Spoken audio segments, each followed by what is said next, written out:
Assalamualaikum warahmatullahi wabarakatuh. Perkenalkan, saya Amir Satrio Lagi. Saya Evaria Safardian. Saya Muhammad Wafiruddin. Kali ini kami akan menjelaskan mengenai materi peradaban Islam di era modern dan maksudnya Islam di Indonesia. Selamat menyaksikan. Berikut penjelasan mengenai peradaban Islam pada masa modern serta peradaban Islam di Indonesia. Yang pertama, kita akan membahas peradaban Islam pada masa modern, yaitu pengertian masa modern dalam Islam. Masa modern dalam peradaban Islam umumnya dimulai sejak abad ke-18 hingga sekarang, yaitu ketika dunia Islam mulai bersentuhan dengan dunia Barat, khususnya dalam bidang politik, militer, ekonomi, dan pemikiran. Lalu, yang kedua, kita memasuki ciri-ciri peradaban Islam modern. Reformasi dan pembaruan, atau yang bisa disebut tajdid dan islah, merupakan masa di mana banyak tokoh Islam mendorong umat agar kembali ke ajaran Islam yang murni, namun tidak meninggalkan konseptual dari modern. Kontak dengan peradaban Barat, adanya kolonialisme dan pengaruh Barat mendorong umat Islam mengadopsi ilmu pengetahuan dan teknologi modern. Lalu terjadinya kebangkitan nasionalis Islam, yaitu munculnya gerakan kebangkitan Islam di berbagai negara seperti di Arab Saudi, Mesir, Turki, India, dan Indonesia. Lalu adanya pemikiran modernis Islam.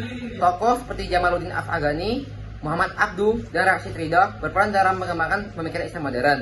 Lalu terakhir, lahirnya negara-negara Islam modern seperti Arab Saudi, Pakistan, dan Iran pasca revolusi Islam.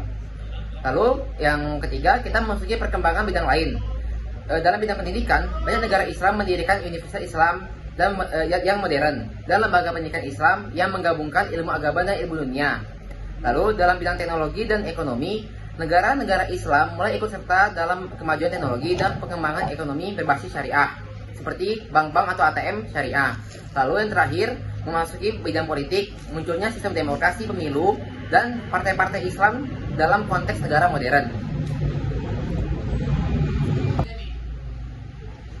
Selanjutnya peradaban Islam di Indonesia. Yang pertama, masuknya Islam ke Indonesia. Islam masuk ke Indonesia sejak abad ke-7 hingga ke-13 Masehi melalui perdagangan dari Gujarat, Arab, dan Persia, dakwah dan para ulama dan sufi, serta pernikahan dan pengaruh budaya lokal.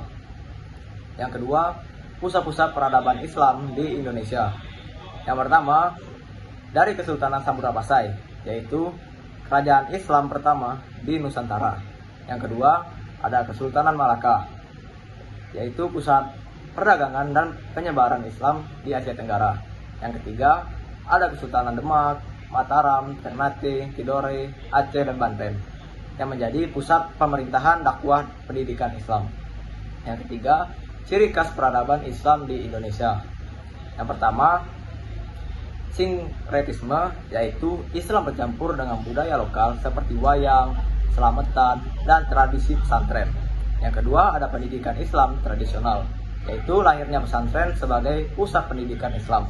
Yang ketiga, ada kesenian dan arsitektur, yaitu masjid-masjid dengan arsitektur lokal seperti atap bertumpuk dan tidak boleh berkubah. Dan seni kaligrafi berkembang dengan pesat. Dan selanjutnya perlawanan terhadap kolonialisme, yaitu banyak tokoh Islam seperti Diponegoro, Imam Bonjol, dan Kiai Salim Asy'ari melawan penjajah dengan semangat jihad.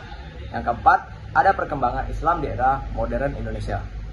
Yang pertama, organisasi Islam seperti NU, Muhammadiyah, Persis, dan lain-lain.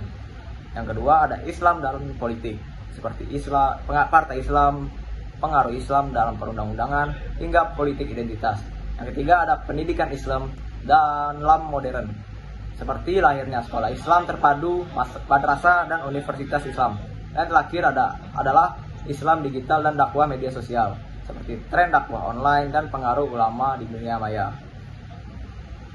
Kesimpulan dari materi ini adalah peradaban Islam modern adalah respon umat Islam terhadap perubahan zaman